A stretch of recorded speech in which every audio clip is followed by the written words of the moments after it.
Hey everyone, we are live. Thank you so much for joining me. We've got a good episode today, really good stuff. All right, so let's just talk about what kind of day it was today in the market. Let's get things started. Okay, we're going to talk about the day in the market.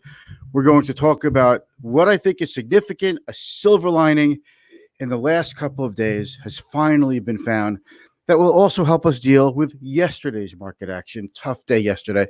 So let's take a look at what happened, and I'm going to share with you some insights that you just might not see anywhere else. So let us roll the intro, and we're going to do this. I want to make this in 15 minutes. I keep saying that. It's so hard to do, but let's do it now.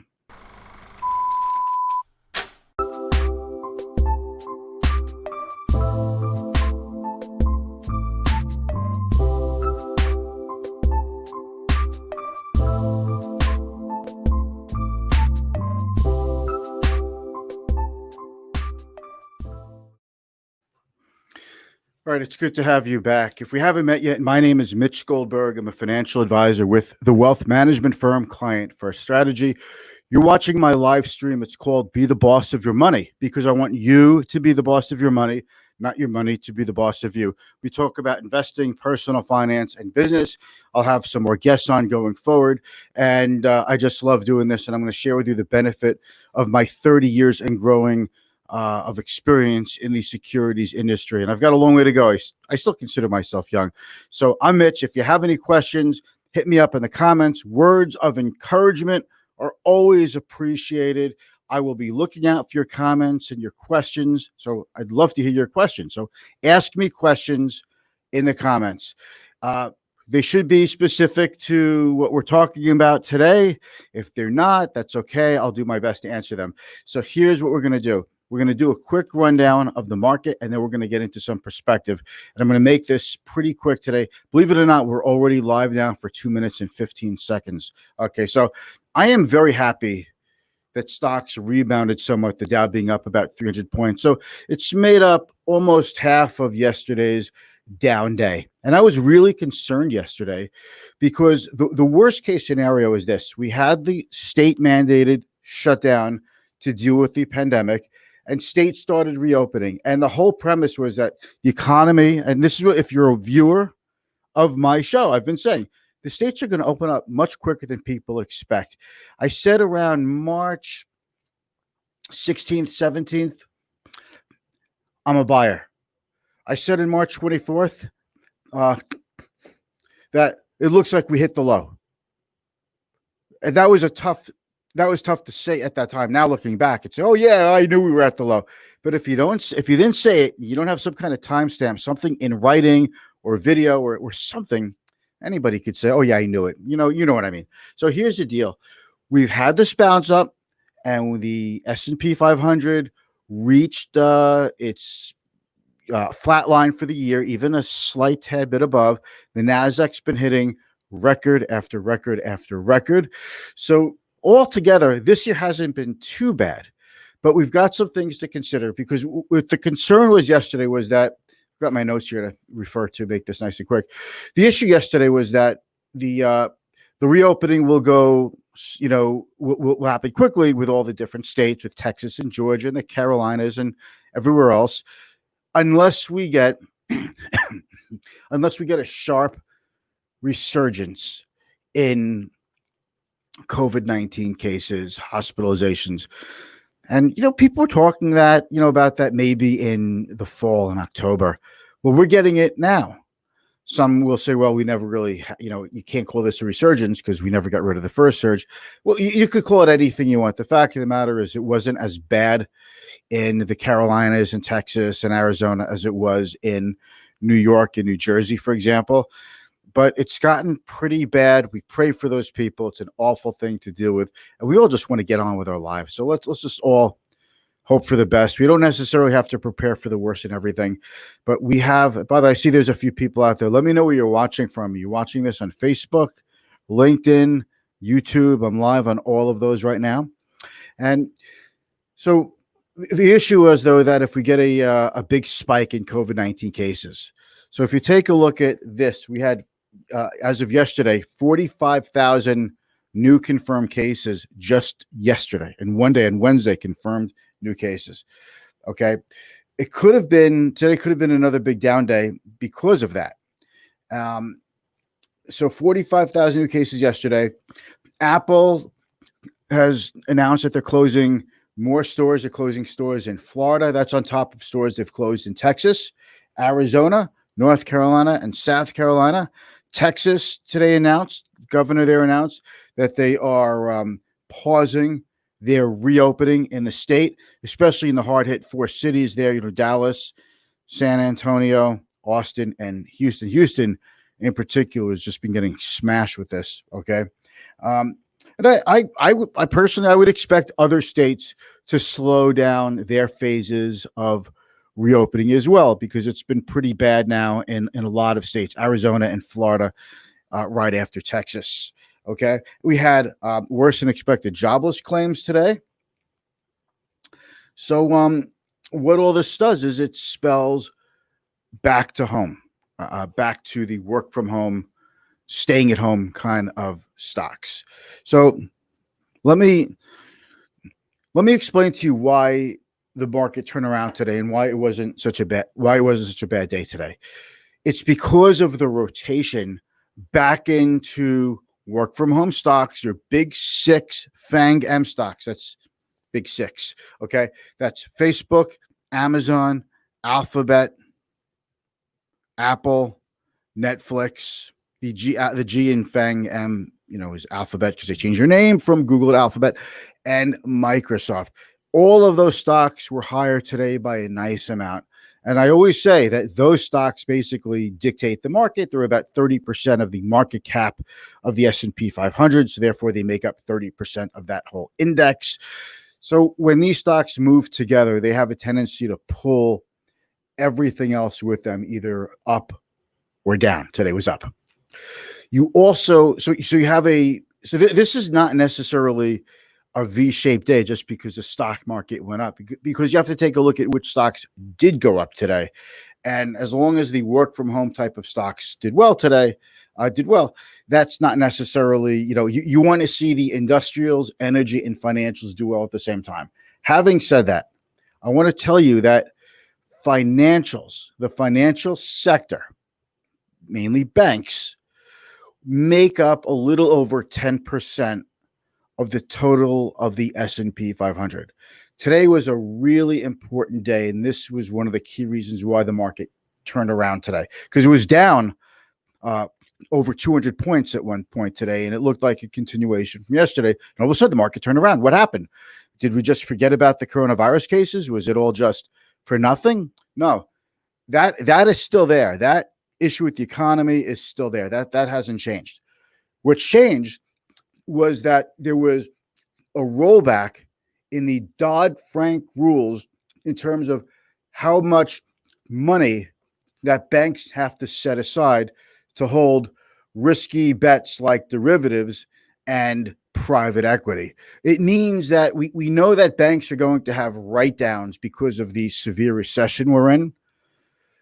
But this frees up a lot more money for the banks to work with. And I've always said this from day one. If you've been watching, the most important sector to watch are the bank stocks, because you're not going to have a true recovery, a true bull market, a true economic recovery without seeing participation from the banks, because the banking sector is it's the lifeline, the circulatory system of the economy.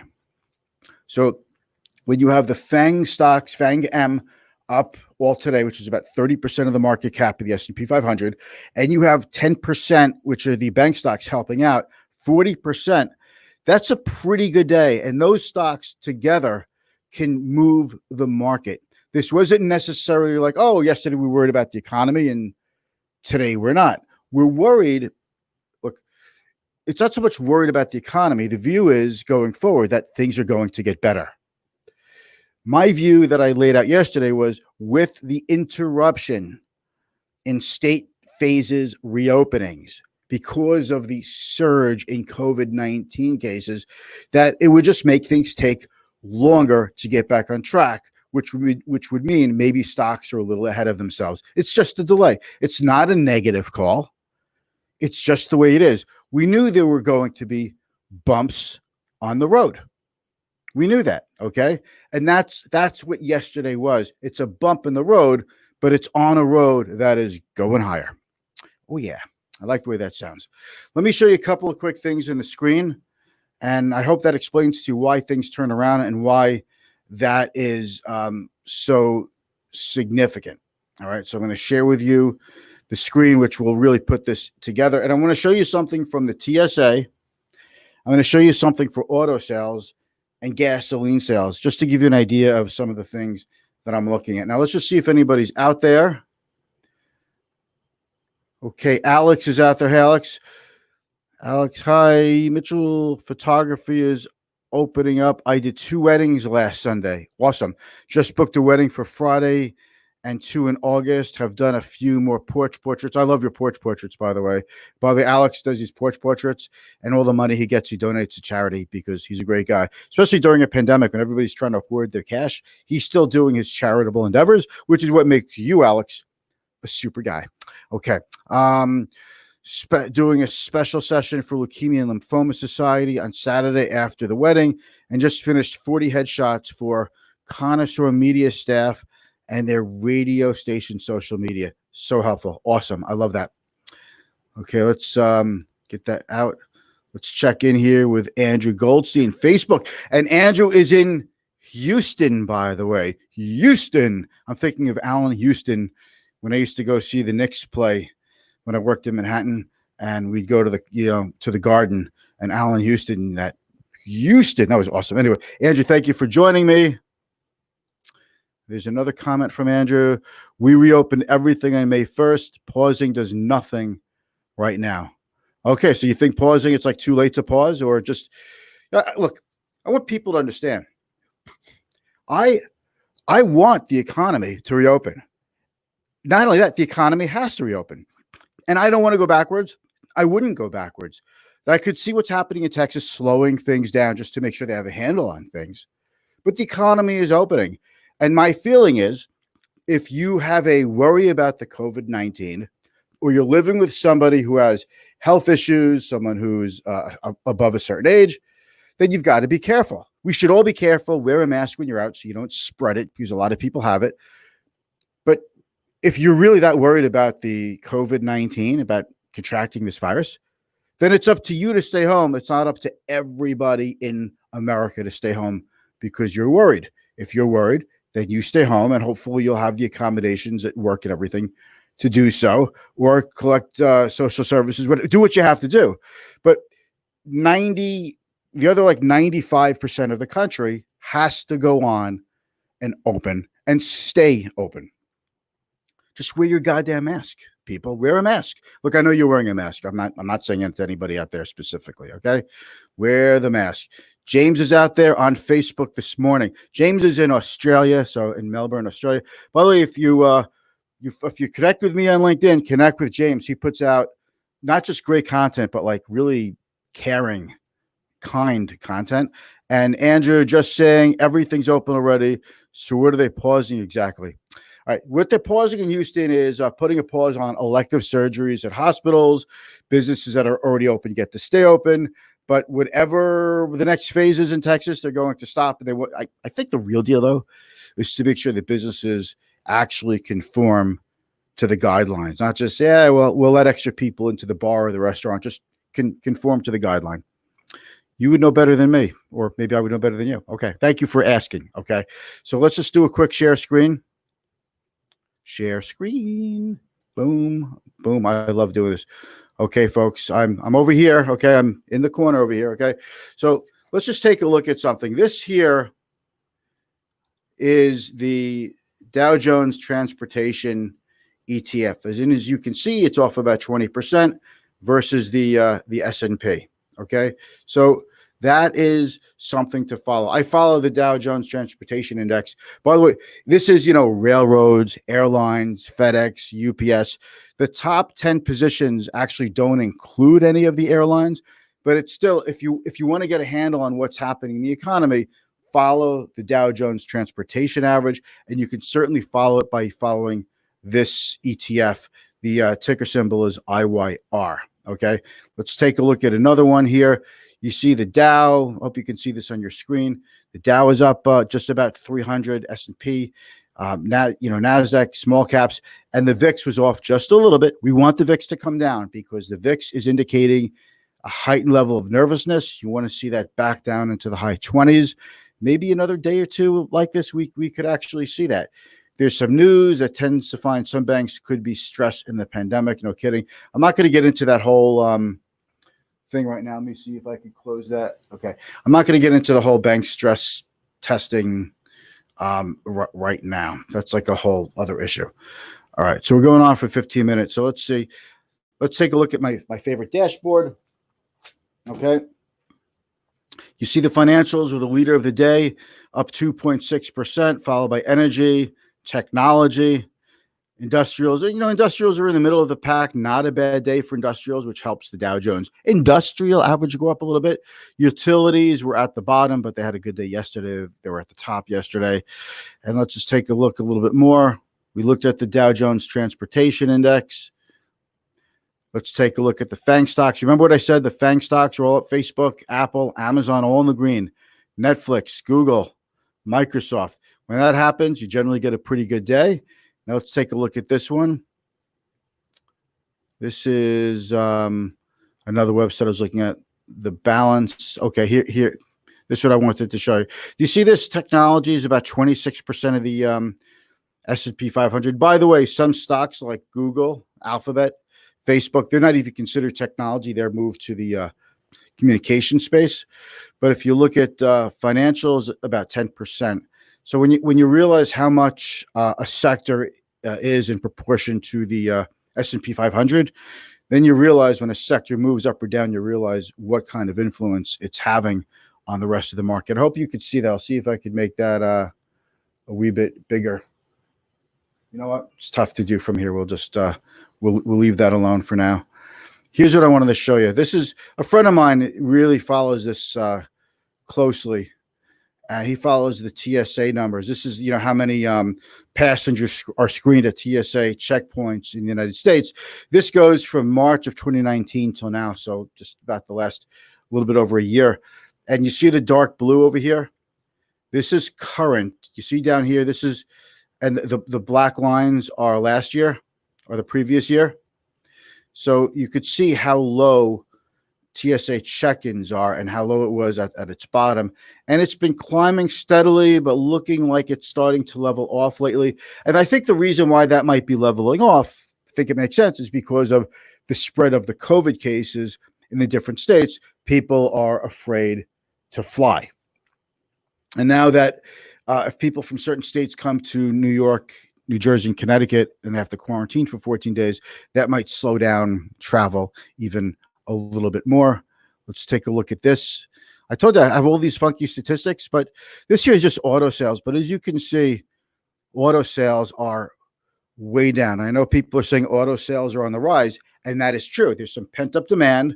Auto sales are going up. A friend of mine, I was just in a car dealership. He owns a pretty substantial new car dealership on Long Island, and they had a bunch of cars and popular models, and they're out of them. Like they just sold them all as soon as people got back into the dealership. So hopefully that'll continue, but things are still way the heck off from where they were. Let's get into another one, and then we're going to wrap things up. Okay, this is gasoline sales. All the way back here is like 1985. So this is not even adjusted for inflation. So we are using less gasoline now than 1985, which is just crazy to me. That just goes to show you how bad things are. Yes, gasoline sales are coming back up pretty quickly. But this is another, that's really nothing that we needed to go over. This here is just insider tracking. So one of the things I do is I track companies that have insider buying and insider selling. And I am seeing a good amount of insider buying, but I also noticed that Zoom Technologies, the popular Zoom, the one we all use to talk to everyone. I just saw an insider selling in that, and Salesforce.com also.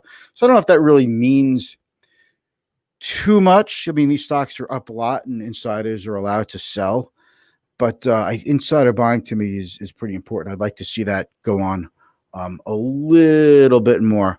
Alex, Andrew's out there, and Alex, they are freeing up room in the hospitals in Texas to make room for corona-related critical care. That's right.